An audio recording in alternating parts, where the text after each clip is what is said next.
Hello everybody, welcome back to another new video of MSO 004 at Learn with Bhavna, right? हमने question 7 कर लिए हैं already MSO 004 के। अगर आपने वो वीडियोस नहीं देखी है तो प्लीज़ चेक दोज आउट। सारी वीडियोस में इंपॉर्टेंट क्वेश्चन जो आ सकते हैं एग्जाम में उनके ऊपर बना रही हूँ, और मैंने फोल्डर अलग से फोल्डर बना के वहाँ सारी वीडियोस डाल दी ताकि आपको एक ही प्लेस पे सारी वीडियोस मिल जाए और कोई भी आपकी वीडियो मिस ना हो एग्जाम टाइम में, राइट? कहीं ये ना हो कि आपको कहीं कोई वीडियो क्योंकि of course sequence wise videos नहीं डल रही है, मैं कहीं पे MSO 01 की भी डाल रही हूँ और MSOE की भी डाल रही हूँ, तो इसलिए मैंने वन प्लेस पे सारी वीडियोस डाल दी ताकि कोई वीडियो मिस ना हो। चलो स्टार्ट करें क्वेश्चन। तो हम आ गए अब क्वेश्चन 8 पे। हमें बात करनी है what is urbanization, what is its impact on rural India, explain with suitable illustration. जब हम बात इलस्ट्रेशन की बात करते हैं तो हम एग्जाम्पल्स की बात करते हैं। ओके, नाउ अर्बनाइजेशन का कॉन्सेप्ट सबको ही पता होगा और कैसे उसने रूरल इंडिया पे इम्पैक्ट डाला है, तो हमें उसके बारे में बात करनी है। फर्स्ट हमारा पैराग्राफ रहेगा हमेशा किसका? इंट्रोडक्शन का, राइट? तो हमारा फर्स्ट पैराग्राफ इंट्रोडक्शन का, उसमें आपको अर्बनाइजेशन को एक्सप्लेन करना है। तो जब हम अर्बनाइजेशन की बात करते हैं, हम ऐसे प्रोसेस की बात कर रहे हैं जहाँ पे कंट्री की जो पॉपुलेशन है, मेजर पॉपुलेशन, वो आके रूरल एरिया से अर्बन एरियाज मतलब शहरों में, सिटीज़ में आके बस रही है, उसको अर्बनाइजेशन बोल रहे हैं। जिसकी वजह से अगर पॉपुलेशन बढ़ रही है किसी भी एरिया में, ऑफ कोर्स वो एरिया भी बढ़ेगा, सिटीज़ और टाउन्स भी इसलिए इंक्रीज हो रहे हैं। और विलेजेस, अगर आप कोई विलेज में रहते हो या फिर आप किसी ना किसी विलेज से आ रहे हो, तो आपको भी पता है कि विलेजेस में पॉपुलेशन कम होती जा रही है और सिटीज़ हमारी एक्सपैंड होती जा रही है। तो इसी कॉन्सेप्ट को अर्बनाइजेशन बोलते हैं। अब ये अर्बनाइजेशन किसका एक सिंबल है?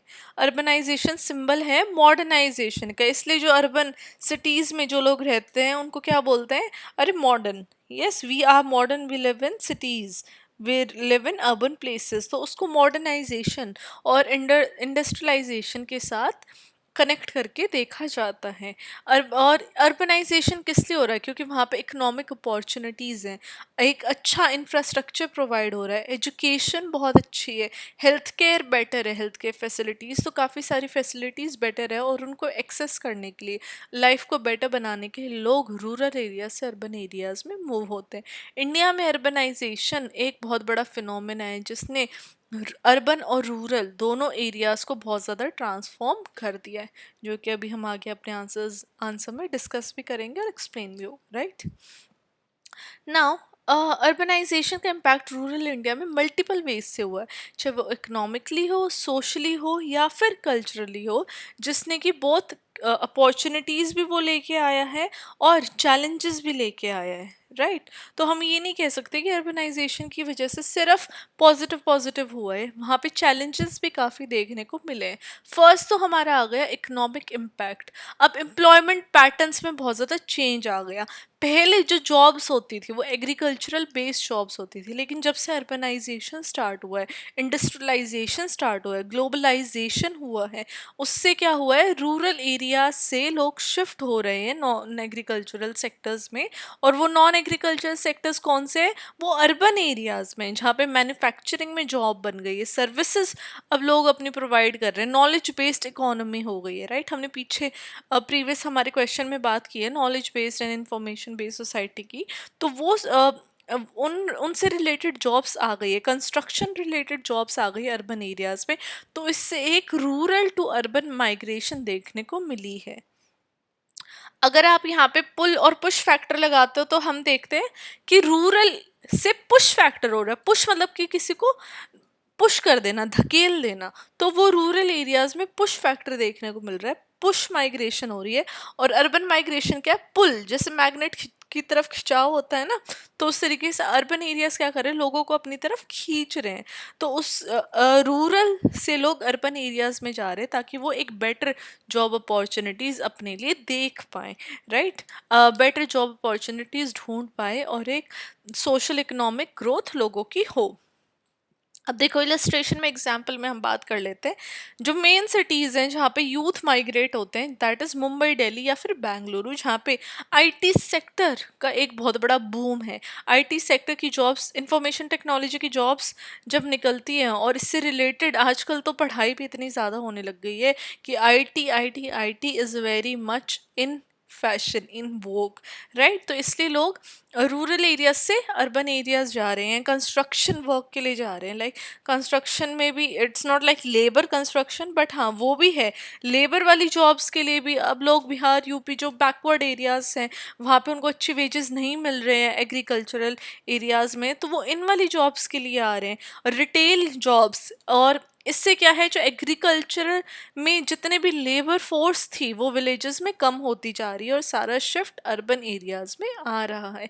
तो ये हमने शिफ्ट इन एम्प्लॉयमेंट पैटर्न्स देखे। सेकंड आ जाता है रेमिटेंसेस टू रूरल एरियाज। अब माइग्रेंट क्या करते हैं का, जो भी माइग्रेंट आते हैं कई बार क्या है, सिंगल पर्सन आ रहा है तो वो कुछ पैसे back to their rural homes भेजते हैं। मान लो मेनली मेन ही आते हैं, राइट, मेन आ गए हैं, वो किसी भी सिटी में रह रहे हैं, तो वो क्या करते हैं, जो भी वो अर्न करते हैं तो वो अपना खर्चा निकाल के जो बाकी की सेव्ड अमाउंट है वो बैक टू अपने प्लेस, अपने विलेज में भेजते हैं, जिससे कि उनका घर बार पीछे जो भी फैमिली है, वाइफ है, बच्चे हैं, वो अपनी लाइफ चला सकें, और उससे क्या हाउस होल्ड में इनकम आएगी तो वो अपनी लाइफ आगे व्यतीत करेंगे। तो ये जो रेमिटेंसेस हैं, जो ये अमाउंट है जो भेजी जाती है, हाउस बनाने के काम आते हैं, एजुकेशन, बच्चों को एजुकेशन प्रोवाइड करने के लिए काम आते हैं, या फिर कोई छोटा मोटा बिजनेस भी इससे चला सकते हैं और चलाते भी हैं विद इन विलेजेस। लाइक छोटे छोटे शॉप, किराने की शॉप्स या और भी कुछ है जो कि स्मॉल बिजनेस, स्मॉल शॉप्स का जो वर्क होता है वो भी स्टार्ट होता है इन रेमिटेंसेस के थ्रू, जो कि रूरल एरियाज में रह के वो कभी भी नहीं कर सकते हैं, राइट। अब देखो इलस्ट्रेशन एग्जांपल में हम क्या देखते हैं, कोई भी एक फैमिली है जो बिहार में है, अब वो रेमिटेंसेस उनको मिल रहे हैं थ्रू कोई भी उनका एक फैमिली मेम्बर है जो मुंबई में वर्क कर रहा है कंस्ट्रक्शन फैक्ट्री में, कंस्ट्रक्शन एरिया में, जिससे कि वो जो फैमिली है बिहार में उसकी वाइफ अपने बच्चों को एक बेटर स्कूल में एडमिशन दिला पाए। तो ऑफ कोर्स सब अपनी लाइफ को बेटर करने के लिए one place to another place move होते हैं जहाँ पे उनको अच्छी अपॉर्चुनिटीज मिलती हैं। थर्ड आ जाता है हमारा डिक्लाइन इन एग्रीकल्चरल प्रोडक्टिविटी। अब जब out of migration of young हो जाती है, वो एबल्ड बन जाते हैं इंडिविजुअल्स, तो वो क्या है, रूरल एरियाज में शॉर्टेज ऑफ लेबर देखने को मिलती है एग्रीकल्चर फील्ड में, जिससे कि प्रोडक्टिविटी, किसकी प्रोडक्टिविटी, क्रॉप्स की प्रोडक्टिविटी, और रूरल एरियाज़ की प्रोडक्टिविटी और रूरल एरियाज़ की जो इकोनॉमिक ग्रोथ है वो बहुत ज़्यादा अफेक्ट होती है। फॉर एग्जांपल जब हम बात करते हैं पंजाब और हरियाणा स्टेट की, जो कि एक बहुत ज़्यादा फार्मर सेंटर्ड स्टेट्स हैं, तो वहाँ पे ये देखने को मिला है कि एग्रीकल्चर तो इंक्रीज हो रहा है बट लेबर की शॉर्टेज हो जाती है, क्योंकि एक rural to urban migration, rural to urban shift देखने को मिल रहा है। ओके, सेकंड अब सोशल इम्पैक्ट देख लेते हैं अर्बनाइजेशन का। तो फैमिली स्ट्रक्चर में बहुत ज़्यादा चेंजेस आए हैं, चेंजेस इन फैमिली। अब ये जो सब हेडिंग है, let me give you tip, अब ये जो सब हेडिंग है मैंने यहाँ पे बोल्ड की हुई है, राइट, क्योंकि मैं दिखाना चाह रही हूँ आपको कि सेकंड पॉइंट के ये सारे पार्ट्स हैं। बट आप एग्जाम में क्या करोगे, इस हेडिंग को डबल लाइन कर दोगे और ये जो मैंने बोल्ड में की हुई है इसको आप अंडरलाइन सिंगल कर दोगे, राइट। और जितने भी इम्पोर्टेंट कुछ भी इम्पॉर्टेंट जो की टर्म्स हैं उनको मैंने बोल्ड किया हुआ है, लेकिन आप एग्जाम में इनको अंडरलाइन करोगे। ओके, अगर आपने मेरी इंपॉर्टेंट टिप्स वाली वीडियो नहीं देखे तो please go and check it out, आपको बहुत इंपॉर्टेंट टिप्स मिलेंगी जो आप एग्जाम में मे बी आपके ध्यान में, जहन में नहीं है, राइट। तो आप रेडी हो जाओगे, आपकी एंग्जाइटी, फियर जो आपके अंदर है ना कि कैसे होगा एग्जाम, कैसे नहीं होगा, बिकॉज ऑफ कोर्स आप फर्स्ट ईयर में, आप फर्स्ट टाइम एग्जाम दे रहे होगे बाय इग्नू, तो आपके सारे डाउट्स क्लियर हो जाएंगे। Okay, so please check it out that video, मैं ऊपर आई बटन में वो वीडियो डाल दूंगी, click and then watch that video, but first ये वाली वीडियो आप फिनिश करिए, ठीक है। तो फैमिली स्ट्रक्चर में कैसे चेंज आया, जॉइंट फैमिलीज खत्म हो गई, रूरल एरियाज में जो यंग मेंबर्स थे वो सिटीज़ में माइग्रेट होने लग गए, जिसमें कि वो पीछे उन्होंने अपने एल्डरली हाउस होल्ड में या फिर अपने पेरेंट्स को या फिर और जो उनकी जॉइंट फैमिली है उनको पीछे छोड़ दिया और आगे सिटीज़ में जाके बस गए for betterment of their lives. अब फॉर एग्जांपल एक जॉइंट फैमिली है यूपी में, अब उनकी यंग मेंबर सिटीज़ में चले गए काम के लिए। अब वहाँ पे उन्होंने पीछे जो भी उनके एल्डरली रह गए हैं वो वहाँ पे एग्रीकल्चरल एक्टिविटीज़ अपनी मैनेज कर रहे हैं। तो ये न्यूक्लियर फैमिलीज़ का कॉन्सेप्ट निकल आया ड्यू टू अर्बनाइजेशन। अब सेकंड पॉइंट आ जाता है इसमें, improvement in education and awareness. Urbanization से क्या हुआ, बेटर एजुकेशन लोगों को मिलने लग गई, जिसकी वजह से लिटरेसी रेट बहुत ज़्यादा इम्प्रूव हुआ, अवेयरनेस आ गई रूरल एरियाज़ में, राइट। तो इससे अर्बन इन्फ्लुएंस क्या हुई, वो रूरल फैमिलीज़ को कई बार इंस्पायर करते हैं कि वो भी अपनी बच्चों की एजुकेशन पे ध्यान दे। इसलिए रूरल एरियाज में भी आजकल ये बोला जाता है अरे पढ़ लो लिख लो, कुछ नहीं रखा है एग्रीकल्चर में, बिकॉज ऑफ कोर्स जो, चलो इस टॉपिक के बारे में मैं बात नहीं करूँगी फार्मर्स के ऊपर, फार्मर प्रोटेस्ट के ऊपर, क्योंकि अपने आप में एक बहुत बड़ा और डिबेटेबल टॉपिक है, राइट। तो इससे एजुकेशन और अवेयरनेस बहुत ज़्यादा आई, क्योंकि अर्बनाइजेशन हो रही है, इंडस्ट्रियलाइजेशन हो रही है, ग्लोबलाइजेशन हो रही है, तो उससे न्यू जॉब्स निकल के आ रही है। बेसिकली कौन सी जॉब, सर्विस जॉब, जहाँ पे एजुकेशन की, नॉलेज की बहुत ज़्यादा इंपॉर्टेंस देखने को मिली है। अब देखो इलस्ट्रेशन में ले लेते हैं, एक रूरल स्टूडेंट है तमिलनाडु का, वो हायर एजुकेशन लेने गया है चेन्नई में, और अब वो अपने विलेज में जब लौटा न्यू स्किल्स और न्यू नॉलेज को लेके, तब उसने अपनी लोकल डेवलपमेंट में बहुत ज़्यादा कंट्रीब्यूट किया। तो ये एज एन एग्जांपल हम देखा कि कैसे वो through just knowledge and skill कैसे एक नेशन को from underdeveloped to developed लेके जा सकते हैं, राइट। थर्ड आ जाता है हमारे changes in social norms and values.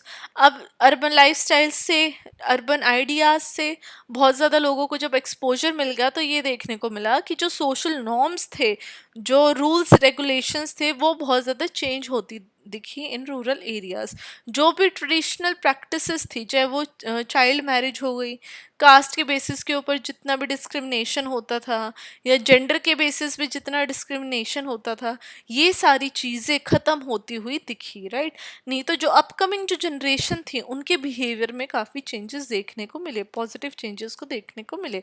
For example जब हम केरला के रूरल एरियाज़ की बात करते तो एक अर्बन एक्सपोजर की वजह से वहाँ की विमेन को ने भी एजुकेशन में पार्टिसिपेट किया, वो भी एजुकेट हुई और वो भी जॉब करने लग गई, जिसने कि ट्रेडिशनल जेंडर रोल्स को चैलेंज किया। उन्होंने ट्रेडिशनल जो जेंडर रोल्स थे, जो रूल्स थे, उनको चैलेंज किया and they participated in the economy as well. Third point आ जाता है कल्चरल इम्पैक्ट। इसमें देखो कल्चर में क्या हो गया, एक तो ट्रेडिशनल कल्चर में इरोजन हो गई, मतलब कि वो कहीं ना कहीं पिछड़ गया। अब अर्बनाइजेशन की वजह से क्या हुआ, जितनी भी जो ट्रेडिशनल कल्चर, कस्टम्स थी, लैंग्वेजेस थी, फेस्टिवल्स थी, वो कहीं ना कहीं पिछड़ गए और लोग अर्बन लाइफस्टाइल्स और वैल्यूज से ज़्यादा इन्फ्लुएंस हो रहे थे। फॉर एग्जाम्पल जब हम बात करते हैं किसी भी एक यंग पर्सन की जो ट्राइबल कम्युनिटी से है, झारखंड से, और वो कैलकाटा शिफ्ट हो गया, कोलकाता वो शिफ्ट हो गया, तो वो अपनी नेटिव लैंग्वेज और जो भी ट्रेडिशनल फेस्टिवल्स हैं उनसे कहीं ना कहीं पीछे छूट जाएगा। और जो कोलकाता की जो कल्चर है, लैंग्वेज है, फेस्टिवल्स हैं, उनमें कहीं ना कहीं पार्टिसिपेट करने लग जाएगा। तो जो ट्रेडिशनल कल्चर जो गुम होते हुए और जो फेड होते हुए दिखे, तो वो एक नेगेटिव इम्पैक्ट देखने को मिला अर्बनाइजेशन का। इसमें सेकंड आ जाता है हमारा हाइब्रिडाइजेशन ऑफ कल्चर्स। अब क्या हुआ, ट्रेडिशनल प्रैक्टिसेस तो छूट गई, राइट, बट अर्बनाइजेशन की वजह से न्यू कल्चर्स फॉर्म हो रहे थे, जो कि जो पुरानी जो कल्चरल प्रैक्टिसेस हैं और जो न्यू कल्चर में शिफ्ट हुए हैं, उन दोनों को मिला के एक हाइब्रिड कल्चर निकल के आ रहा था, जहाँ पे रूरल और अर्बन कस्टम ब्लेंड हो रहे थे टुगेदर और एक न्यू कल्चर फॉर्म हो रहा था, राइट। अब देखो इसमें एग्जाम्पल के तौर पे देख लेते हैं सेमी अर्बन एरियाज में, जैसे कि जो ट्रेडिशनल फेस्टिवल थे, होली, दिवाली, वो कैसे सेलिब्रेट करने लग गए डीजे के साथ या फिर सोशल मीडिया पे प्रमोशन करके। तो ये थोड़ा सा अर्बनाइजेशन जो टच देखने को मिला ट्रेडिशनल फेस्टिवल्स में या ट्रेडिशनल वैल्यूज़ में, तो ये हाइब्रिड कल्चर की तरह देखा गया। फोर्थ आ जाता है इंफ्रास्ट्रक्चर डेवलपमेंट। अब रूरल इंफ्रास्ट्रक्चर में भी बहुत ज़्यादा डेवलपमेंट हुआ। अर्बनाइजेशन को स्पिल ओवर इफेक्ट बोला जाता है, जहाँ पे जितनी भी अर्बन डेवलपमेंट है वो इम्प्रूवमेंट लेके आती है रूरल इंफ्रास्ट्रक्चर में भी। रूरल एरियाज में भी रोड्स आ गए हैं, इलेक्ट्रिसिटी आ गई है, हॉस्पिटल्स आ गए हैं अच्छे अच्छे, और कम्युनिकेशन नेटवर्क्स भी बहुत ज़्यादा डेवलप हो गए हैं। पहले अगर आप देखोगे ना, तो अगर गांव गांव में चले जाते थे तो वहाँ पे मोबाइल टावर्स नहीं होते थे, मोबाइल में नेटवर्क नहीं आता था किसी किसी एरिया में। बट आज के टाइम पे वो समस्या नहीं देखने को मिलती है। तो अर्बनाइजेशन ने डेवलपमेंट भी की है in terms of infrastructure in rural areas.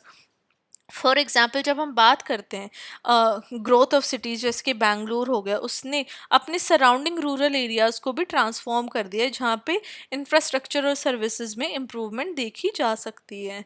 Second आ गया हमारा अनइक्वल डेवलपमेंट। देखो पॉजिटिव इम्पैक्ट है अर्बनाइजेशन की, जैसे हमने ऊपर पॉइंट पॉइंट में बात की, लेकिन एक अनइक्वल डेवलपमेंट देखने को मिलती है, जहाँ पे अर्बन एरियाज़ में तो बढ़ चढ़ के डेवलपमेंट हो रही है, लेकिन वहीं पे रूरल एरियाज में इतनी डेवलपमेंट नहीं हो रही है। तो ये जो डिफ्रेंसिएशन है, ये जो अनइक्वल है, ये जो डिस्पैरिटी है डेवलपमेंट में, वो देखी जा सकती है। फॉर एग्जांपल जब हम मेट्रोपॉलिटन एरियाज की बात करते हैं, दिल्ली हो गई, मुंबई हो गई, उनमें बहुत स्पीड से, बहुत तेज़ी से ग्रोथ हो रही है। वहीं पे कुछ रूरल एरियाज जैसे उड़ीसा, छत्तीसगढ़ हो गई, उसमें आज भी पोवर्टी है, उसमें आज भी अंडर डेवलपमेंट है। तो ये डिफ्रेंसिएशन इन डेवलपमेंट देखा जाता है ड्यू टू अर्बनाइजेशन। फिफ्थ आ गया हमारा environmental impact. Now this is also one another grey very vast topic on urbanization, right. Urbanization की वजह से क्या हुआ, लैंड यूज बदल गया। जो पहले लैंड को एग्रीकल्चर की तरह, एग्रीकल्चर एक्टिविटीज के लिए यूज किया जाता था, अब उस पर बड़ी बड़ी बिल्डिंग्स बन गई हैं, राइट। तो ये एग्रीकल्चर लैंड को इंडस्ट्रियल या फिर रेजिडेंशियल एरियाज में कन्वर्ट कर देना, उससे क्या हुआ, लैंड फॉर फार्मिंग ख़त्म होती गई। फॉर एग्जांपल जब गुरुग्राम डेवलप हो रहा था, राइट, गुरुग्राम आप सबको पता है दिल्ली के पास है, और उससे क्या हुआ, गुरुग्राम पहले एक बहुत घना जंगल था, फॉरेस्ट था, एग्रीकल्चरल लैंड थी, बहुत ज़्यादा ग्रीन स्पेसेस उसके अंदर थे। बट जब वो एज अ सिटी डेवलप हुआ गुरुग्राम, तो उसने लोकल फार्मर्स के ऊपर बहुत एक नेगेटिव इम्पैक्ट देखने को मिला, क्योंकि पेड़ वेड़ काट दिए गए थे, बड़ी बड़ी बिल्डिंग्स खड़ी कर दी गई थी। तो एक ये एनवायरमेंटल नेगेटिव एनवायरमेंटल इम्पैक्ट देखने को मिलता है ड्यू टू अर्बनाइजेशन। सेकेंड आ जाता है वाटर एंड रिसोर्स स्कार्सिटी। अब अर्बनाइजेशन की वजह से क्या हो गया, नेचुरल रिसोर्सेज की डिमांड बहुत ज़्यादा बढ़ने लग गई, जैसे पानी हो गए, जिसकी वजह से स्कैरसिटी, स्कैरसिटी मतलब कि कमी, रिसोर्सेज के अंदर कमी देखने को मिली in nearby rural areas. क्योंकि ऑफ कोर्स अगर अर्बन एरियाज में फैसिलिटीज़ ज़्यादा है, वहाँ का इंफ्रास्ट्रक्चर अच्छा है, तो वो जो पानी है वो अर्बन एरियाज में ज़्यादा जा रहा था, और रूरल एरियाज में जो फ्रेश क्लीन वाटर है यूज़ के लिए, उसकी स्कैरसिटी होती हुई दिख रही थी। अब देखो विलेजेस जो भी अर्बनाइजिंग एरियाज के आसपास है, जैसे हैदराबाद के आसपास है, वहाँ पे वाटर शॉर्टेज देखने को मिली, क्योंकि अर्बन सेंटर्स में पानी की कंजम्पशन बहुत ज़्यादा होती हुई दिखी, राइट। अर्बनाइजेशन है, वहाँ पे क्या है, शावर यूज होते हैं नहाने के लिए, और विलेजेस में बकेट, जितना कि एक शावर में पूरी फैमिली के सभी नहा लेते हैं, राइट। सॉरी सॉरी एक शावर में जितना एक जना नहाता है अर्बन एरिया में, वहाँ पे तो रूरल एरियाज में पूरी फैमिली नहा लेती है उतने पानी में। तो सोचो कितना वाटर वेस्टेज होता है। टैप टैप ऑन होती है, रनिंग होती है, उससे यूटेंसिल्स धोए जाते हैं अर्बन एरियाज में, तो कितना वाटर कंजम्पशन होता है। तो ये जो सारी चीज़ें हैं, वहाँ पे रेन वाटर हार्वेस्टिंग भी नहीं होती अर्बन एरियाज में, वहीं पे रूरल एरियाज में रेन वाटर हार्वेस्टिंग के बहुत सारे सोर्सेज होते हैं। तो इन सारी चीज़ों से ये देखा गया कि वहाँ पे नेचुरल रिसोर्सेज का कंजम्पशन और एक्सप्लॉयटेशन भी बहुत ज़्यादा था as compare to rural areas. अब लास्ट का हमारा पैराग्राफ क्या रहेगा, कंक्लूजन का। तो मैंने कंक्लूजन में लिखा है कि अर्बनाइजेशन एक बहुत ज़्यादा कॉम्प्लेक्स प्रोसेस है जिसने रूरल इंडिया के ऊपर बहुत ज़्यादा इम्पैक्ट डाला है। उसने इकोनॉमी, सोसाइटी और कल्चर को पूरा ट्रांसफॉर्म कर दिया है। अपॉर्चुनिटीज़ तो आई ही आई हैं अर्बनाइजेशन की वजह से, जहाँ पे इंफ्रास्ट्रक्चर अच्छा हुआ है, एजुकेशन अच्छी है, इकोनॉमिक ग्रोथ हुई है कंट्री की।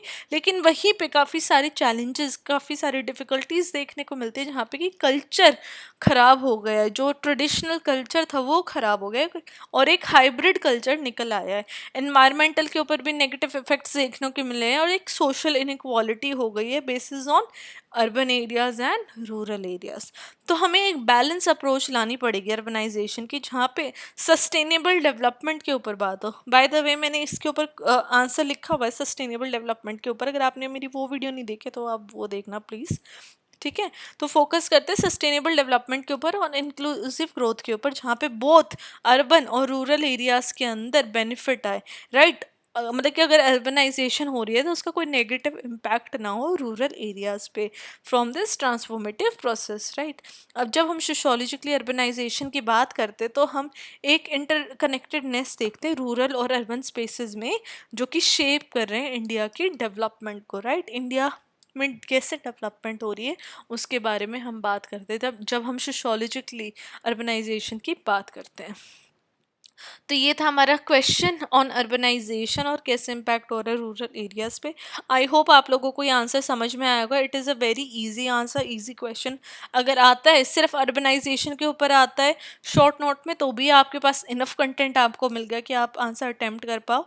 एंड आई होप आप लोगों को मेरी एक्सप्लेनेशन समझ में आई होगी। अगर आई है तो प्लीज़ लाइक करिए वीडियो को, कमेंट भी करिए और चैनल को सब्सक्राइब कर लीजिए अगर आपने अभी तक नहीं किया है।